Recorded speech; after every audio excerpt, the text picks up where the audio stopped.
So bagong lahat, as expected, tinalo ng Australia ang Pilipinas sa FIBA Asia Cup Quarterfinals. 24 points, at least hindi isang buwan tulad ng mga nakaraang taon. Sabi pa nga ng mga fans, Team C lang ang pinadala ng Australia at inilaban nila sa FIBA Asia. Yung iba naman sinabing dapat sa Europe isinama tong Australia at New Zealand. Nilabas na rin kasi ang groups para sa FIBA World Asian Qualifier. Dapat i-rebrand na to ng FIBA. Since sinama nila ang Oceania, dapat ang region ngayon FIBA Asia Pacific. Dahil under ng Asia Pacific ang Oceania. Wala lang, sinare ko lang. Ganun kasi sa mga international company, tinatag nilang Asia Pacific ang Australia. Hindi pa tapos ang kalbaryo ng Gilas dahil nilabas na nga ang grouping para sa qualification sa World Cup. Kasama ng Gilas ang Australia, New Zealand at Guam. Parang inilipat yung Pilipinas sa Oceania dahil sila lang ang Asian team sa kanilang group. Ang ibaw naman mga fans sinabing ang pinakaswerteng group ay D dahil Lebanon, Saudi, India at Qatar. Based din kasi sa report, pasok na ang Qatar dahil isa rin sila sa mga host ng World Cup. Pero last time yung Indonesia, tanging sila lang ang hindi nakapasok bilang host dahil hindi rin sila pumasok ng top 8 sa FIBA Asia. Mababa din kasi yung kanilang world ranking. Sa group ng Lebanon, marami kasing susunuging pera at ginto doon ang Saudi at Qatar. Sa Group C, andun ang Iran, Jordan, Syria at Iraq. Sa Group B naman, maglalaban ng Japan, China, Korea at Taiwan. Pahirapan din silang apat dun. Yung mga nadismaya na hindi nagkarambulan sa game ng Australia at Gilas, may dalawang chances pa next year. Ang una kasi makakatapat ng Gilas sa qualification, Guam. Sa November 28, home court advantage ng Pilipinas. Manonood din siguro doon si Coach Jolas. Sa December 1 naman, Guam pa rin ang makakatapat ng Gilas. Susundan sa February 26 versus New Zealand, home court nila. Sa March 1 naman, Australia versus Philippines. Home court naman ng Australia yon. Yung isa sa mga commentator kahapon, mainit pa rin sa Pinas dahil sa nangyari noong 2018. Aabangan nila di umano ang matchup ng Australia at Pilipinas next year. Sa July 3, New Zealand ulit ang kalaban ng Pilipinas. Dito naman gaganapin yun. Tapos Australia, July 6. So 8 team ang kukunin sa FIBA Asia para sa World Cup. 7 team na lang din ang kukunin dahil yung Qatar pasok na. Top 3 teams ng bawat groups ang papasok naman sa next round at doon magkakaalaman kung sino ang makakapasok para sa World Cup sa 2027.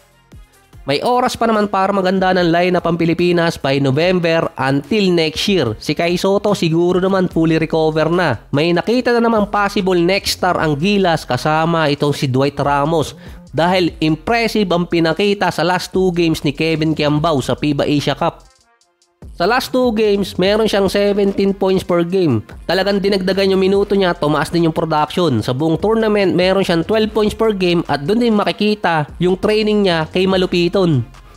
Kailangan na rin sigurong humanap ng pamalit kay Japet dahil pagpasok ng qualification, going 39 to 40 years old na siya. Si Junmar naman, 36 to 37, kaya pa naman yan. Si Brownlee, 38 to 39 years old.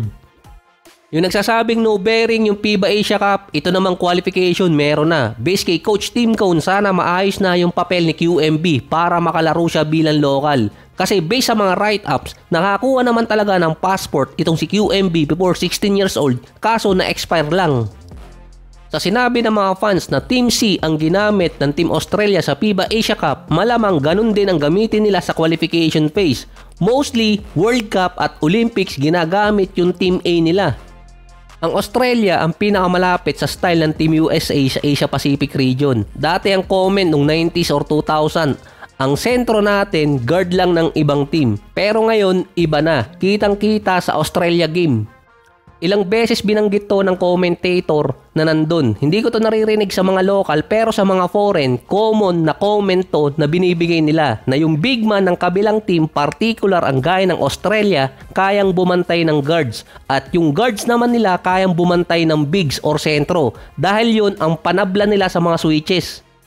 Sa kasagsagan ng qualification phase para sa World Cup, si Kyrie Irving on process na ng kanyang pag-transfer papuntang Team Australia. Since last year pa yon, dahil ang reason ni Kyrie kaya lilipat siya ng team dahil nga na-snub siya sa Team USA.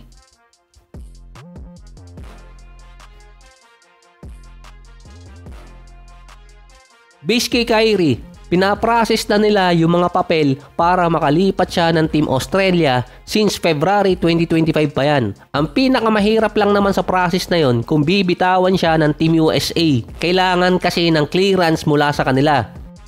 Kahit pa sabihin na ang isa sa mga rule na yon para mabitawan si Kyrie ng Team USA, hindi siya nakapaglaro sa dalawang major FIBA tournament at huling beses kasing nakapaglaro si Kyrie para sa Team USA 2014 pa ata. Bago pa sumunod yung clearance mula sa FIBA, saka dual citizen si Kyrie. Pwedeng mapaaga, pwedeng malate ang process ng paglipat ni Kyrie, pero ang sinabi niya kasi dati pa, ang habol niya makapaglaro sa Team Australia para sa Olympics. Pagdating nun, 36 or 37 years old na siya. Para makapaglaro din siya sa Team Australia, ang pinaka best spot or option niya kung aabot siya agad ng World Cup. Yung chance naman na makapaglaro sa qualification phase, maliit lang kay Kyrie. Kahit pa mabigyan siya ng clearance ng Team USA at FIBA dahil tatabaan nun ang NBA season para sa qualification phase. Hindi sila papayagan ng NBA na maglaro. Kaya nga sabi ko kanina, malamang Team B or Team C lang din ang gamitin ng Australia na ilaban nila sa qualification phase. Dahil yung ibang current NBA player nilang naglalaro pa talaga sa NBA, hindi maglalaro dun. Sinabi na to dati ni Jalen Green na hindi siya makakapaglaro sa Gilas dahil member siya ng Team USA. Pero sa pagitan nilang dalawa ni Kyrie, mas mahihirapang bitawan si Kyrie ng Team USA kahit pa mahigit 10 taon na siyang hindi nakakapaglaro sa kanila. Dahil si Kyrie naging member ng senior team. Si Jalen Green, junior team, hindi pa siya naglalaro sa senior team. Katulad lang to ng ginawa dati ni Jahlil Okafor na lumipat ng Nigeria at ginagawa ng Jamaica.